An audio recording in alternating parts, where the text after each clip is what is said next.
Bueno, hola, buenas noches. Mi nombre es Ariel Correa Maturana. En este caso me toca hacer la actividad del portafolio número 3, pues solo pues porque no tengo, mis compañeros tienen sus grupos conformados, entonces de tal modo me toca hacerla a mí solo. Bueno, eh, hoy hablaremos sobre el desarrollo y cómo el concepto del buen vivir nos invita a repensar la forma en que entendemos el desarrollo de los pueblos desde su identidad y cultura. Basado en eso, eh, obviamente la misión de nuestro objetivo es que nuestro propósito es reflexionar sobre cómo el etnodesarrollo fortalece la autogestión, la igualdad y la sostenibilidad desde un enfoque intercultural. Bueno, basada en eso, organicé una parte pues torno a los ejes temáticos y las preguntas orientadoras, ya que puedes dividir los roles o turnos de intervención entre los miembros del grupo. Por ejemplo, tenemos referentes del etnodesarrollo. Básicamente, pues hablar de autores como León en 2010, que define el etnodesarrollo como un nuevo paradigma del siglo XXI. Mencionar que el etnodesarrollo surge como respuesta al modelo de desarrollo tradicional, centrado en el crecimiento económico, proponiendo en cambio un desarrollo centrado en las personas, la comunidad y la naturaleza. Bueno, etnodesarrollo versus desarrollo, por decirlo así. El desarrollo convencional se enfoca en indicadores económicos. El etnodesarrollo, en cambio, rescata identidad, autonomía y cultura. Pues, ejemplo, la comunidad indígena del Ecuador o Bolivia, que aplican el concepto de Sumak Kasai, que quiere decir buen vivir. Bueno, tenemos el enfoque intercultural e innovación social. Pues básicamente es analizar cómo la interculturalidad reconoce el valor de la diversidad. Explicar que el etnodesarrollo impulsa procesos de innovación social al rescatar saberes ancestrales y combinarlos con nuevas tecnologías o prácticas sostenibles. Por ejemplo, proyectos agroecológicos en comunidades andinas o programas educativos bilingües interculturales. Bueno, tenemos la integración del buen vivir. El buen vivir propone equilibrio entre personas, comunidad y naturaleza. Casos concretos, por ejemplo, Bolivia, que tiene políticas basadas en la Pachamama, Madre Tierra. Ecuador, que tiene constitución que reconoce el Sumak Kasai como principio nacional. Colombia, que tiene las experiencias del desarrollo en comunidades afrodescendientes y pueblos indígenas que promueven economía solidaria y autogestión. Bueno, de esta manera respondemos de manera pues, reflexiva, pues, básicamente no literal, a las preguntas directas. Por ejemplo, tenemos que cómo rescatar la identidad cultural, cómo rescatar la identidad, cultura y autogestión. Bueno, básicamente respondiendo a esa pregunta es fortaleciendo la educación intercultural, el liderazgo comunitario y la participación activa en proyectos propios. Tenemos la siguiente pregunta, que es ¿cómo valora el desarrollo desde el enfoque intercultural? Bueno, se valora pues como una vía para la justicia social, el respeto a la diversidad y la sostenibilidad. Y tenemos la otra, que es de qué manera se integra el desarrollo a mi perfil profesional. Bueno, basado en eso, desde la profesión de cada uno, la mía, se puede promover prácticas que respeten la cultura local, fomenten la equidad y fortalezcan la comunidad. Por ejemplo, pueden ser trabajadores sociales, administración, de educación o, en mi caso, de ingeniería de sistemas.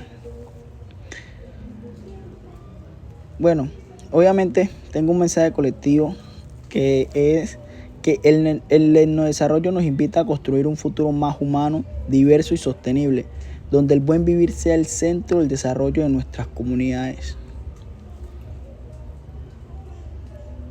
Y también que tengo pues una reflexión final en la cual dice que el etnodesarrollo promueve el buen vivir, rescatando la identidad, la cultura y la autogestión en pro del bienestar y sostenibilidad de la comunidad, como anteriormente lo introduje. Bueno, tengo preguntas orientadoras pues que basadas, que dicen desde qué referente se puede comprender el etnodesarrollo. Bueno, respondiendo pues básicamente a a esas preguntas, y la cual el etnodesarrollo, según León lo planteó en 2010, es un nuevo paradigma del siglo XXI. Ya no se trata de solo crecer económicamente, sino de vivir bien desde nuestras raíces, valores y cosmovisión. Este enfoque reconoce que cada comunidad tiene su propia forma de entender el mundo, su propio ritmo y su propia manera de organizar la vida. Por eso el etnodesarrollo no impone modelos externos, sino que valora el conocimiento ancestral, la autonomía y la identidad como motores del desarrollo. A diferencia del desarrollo tradicional, que muchas veces homogeneiza, el etnodesarrollo respeta la diversidad cultural, no busca que todas las comunidades sean iguales, sino que cada una florezca a su manera. También tenemos por qué es importante hablar de etnodesarrollo y no solo de desarrollo. Pues hablar de etnodesarrollo creo que es reconocer que el bienestar no puede medirse solo en cifras económicas. Las comunidades no necesitan solo infraestructura o tecnología. Necesitan autogestión, participación y reconocimiento de su cultura, de lo que hacen. Cuando hablamos solo de desarrollo, a veces olvidamos como el alma de las comunidades. El etnodesarrollo, en cambio, devuelve la voz a los pueblos y los convierte en protagonistas de su propio destino. Tenemos también cómo integrar el buen vivir. ¿Qué implica el etnodesarrollo para las comunidades desde el enfoque intercultural y la innovación social? El etnodesarrollo se fortalece cuando lo miramos desde el enfoque intercultural. Esto significa, pues, básicamente reconocer que no hay una única forma de ver el mundo, sino muchas, todas con el mismo valor. La interculturalidad promueve el diálogo entre culturas y fomenta la innovación social.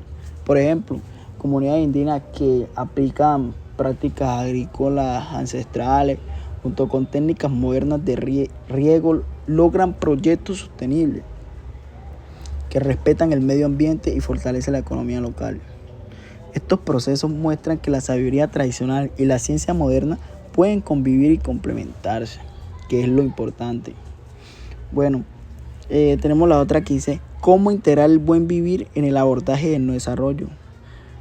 Dice que brinde casos concretos que desarrollen en comunidad.